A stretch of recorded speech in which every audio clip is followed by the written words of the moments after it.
tabla pa rin po yung laban after round 3 dito po sa bakbakan ni Grandmaster Wasiso at Grandmaster Jose Martinez. Ngayon, game number 4. Kung sino manalo, pasok na sa next round. Yung talo, laglag. Pag natabla, Armageddon.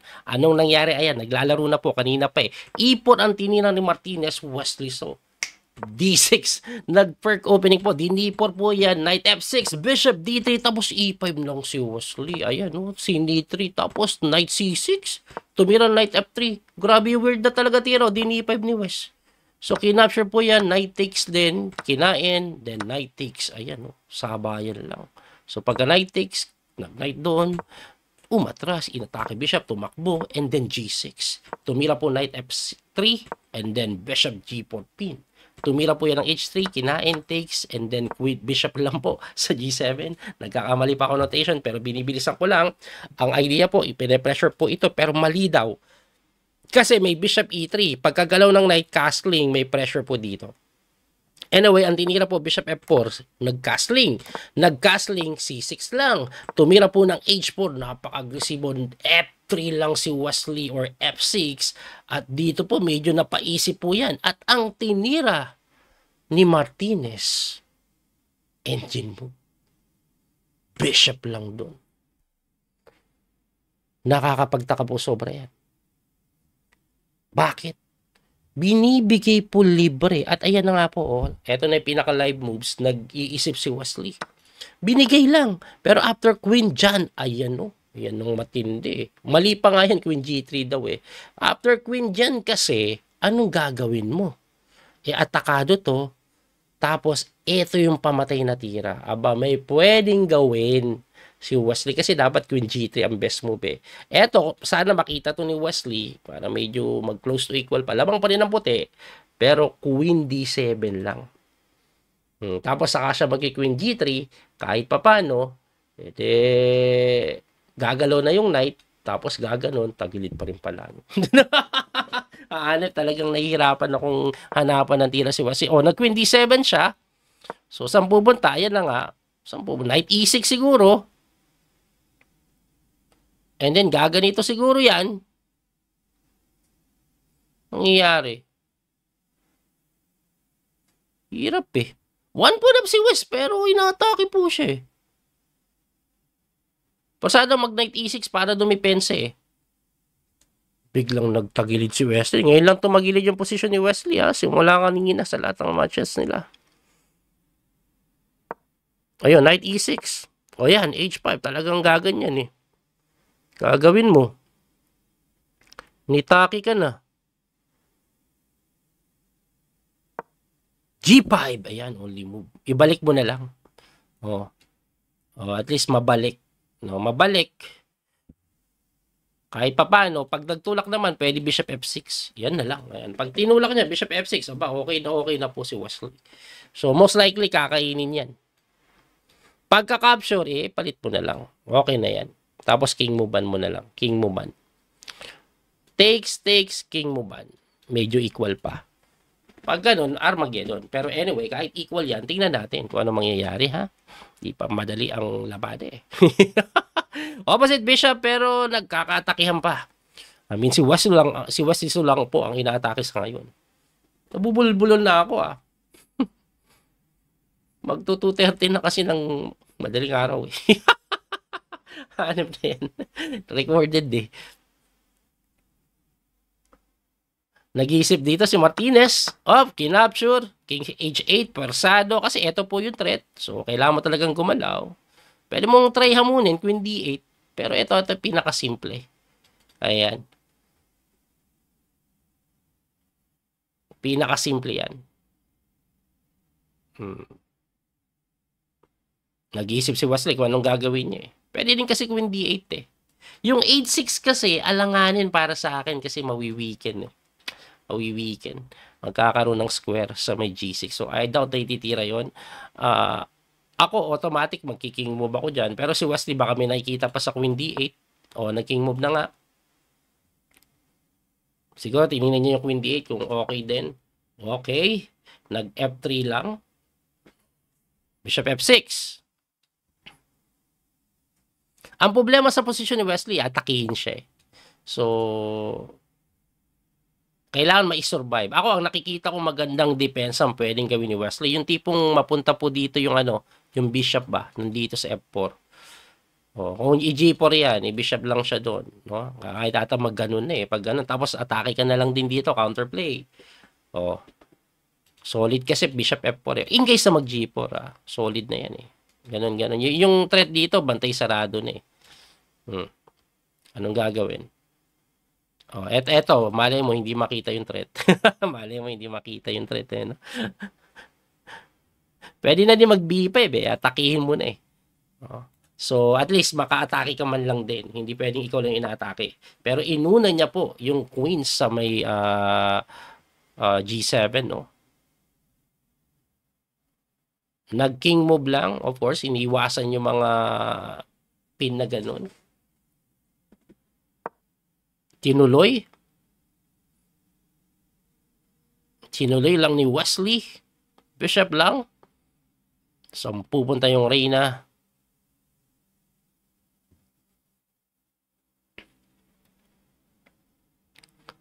Yun ang tanong eh. Saan pupunta yung Reyna?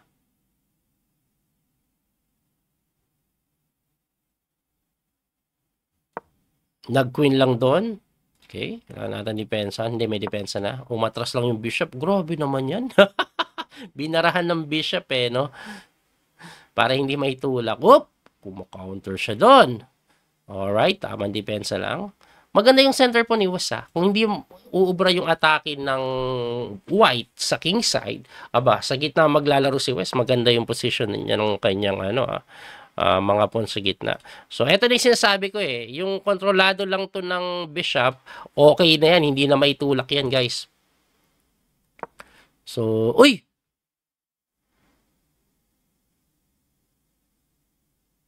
Hindi ko maunawaan yan. Ba't nagbigay ng pawn? Bakit?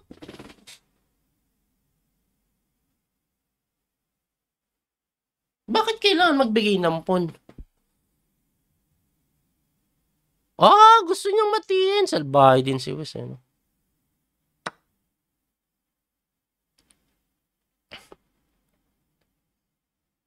Kinapture lang eh.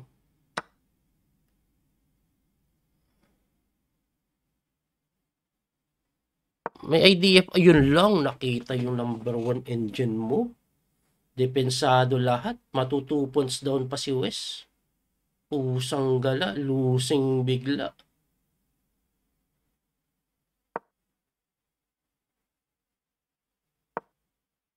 Wow, lahat nakikita. Lahat ng number 1 move nakita. Wow, grabe yung kalaban ni Wesley. Ang sharp.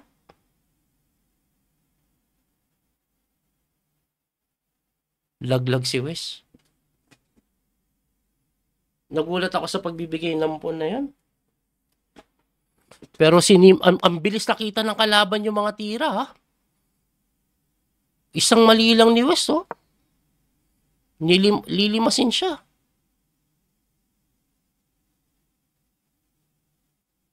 One miss you die.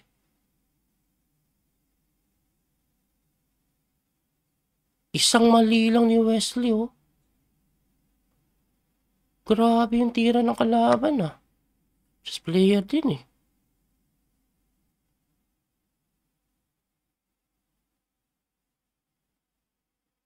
Grabe. Nalima si Wes, eh.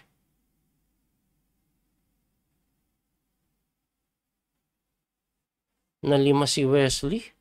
Nalimas yung lang, yeah. Ang ganda na sana ng idea ng E4, eh. Pero grabe yung Queen B5 pala, no?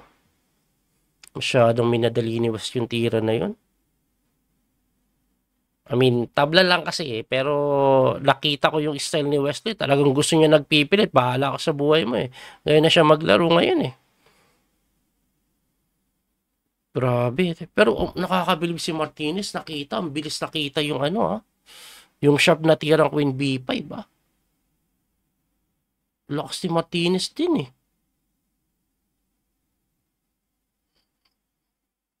Parang hindi na kailangan mag-isip eh.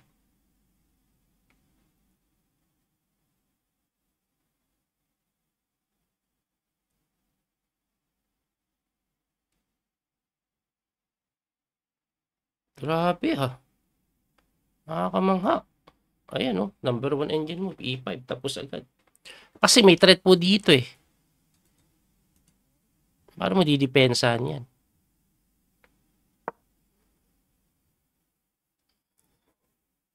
Sad. Sad life. Ooh. Pasado. May bandira. Kakainin to eh.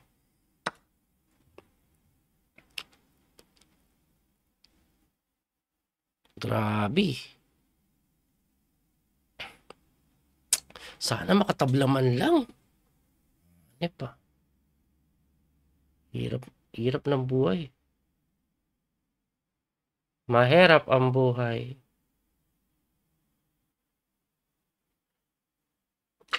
Grabe. Alright.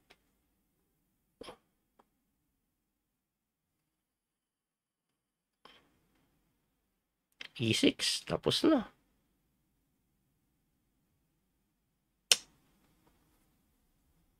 Buhay.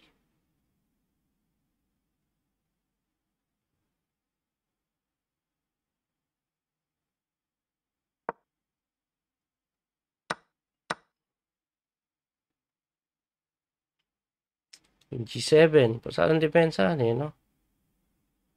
Kain siya dun.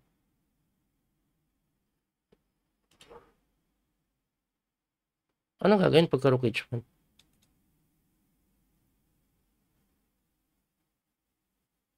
H6. Pasado.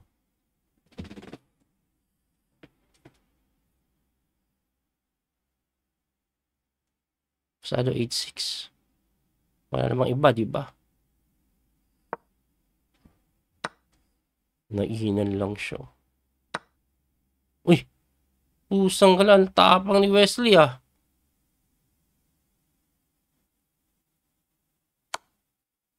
Ano ko yun yun?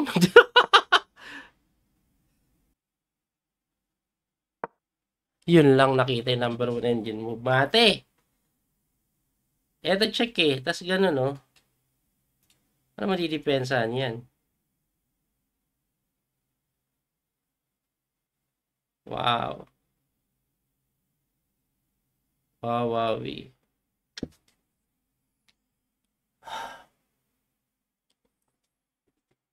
Ang nagpasagwa yung round 2. Yung lamang. Tapos na problema na disconnect ata yun.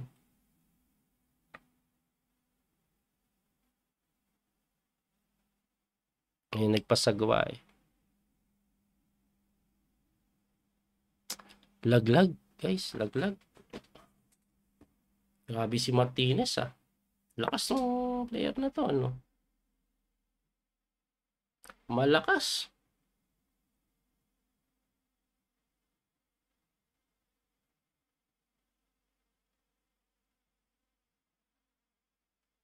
Sabi siya B3 eh. Dali.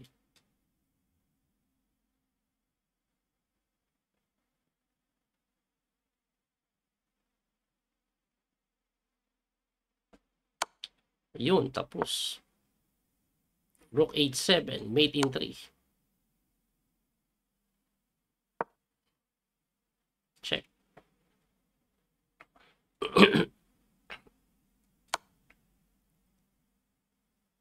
Ayun pala oh. Ate. Woo! Woo!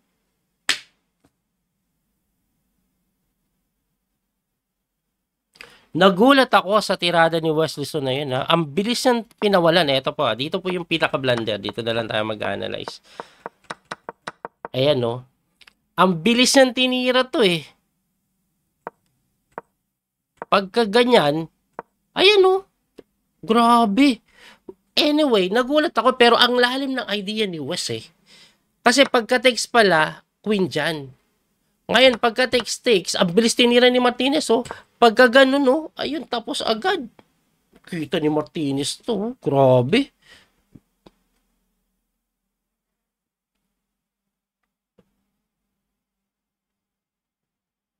Gaano kabilis tinira ni Martinez? Dito eh, pang, bilis lang, segundo lang. Less than 10 seconds. Oh, depensado lahat, oh. Pati itong age 6, oh. Pero one engine move din, oh. Na-insert niya pa yan.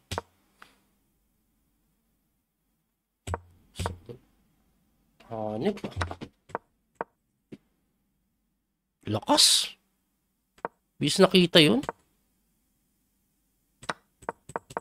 Wala, eto, wala na tong buhay eh. Kahit ano tira na dyan, panalo eh. Sayang, no? Sayang. Well, ganyan talaga ang buhay. Nasira sa game number 2 eh. Lungkot. Ganyan talaga. Anyway, muli ito pa yung coach, Speedmaster Daniel Causo. Alat si Wesley sa torneyong ito. Hanggang sa muli pagkikita, God bless po mga kabiyay. Bye-bye. That little mouse, 'cause I'm an albatross.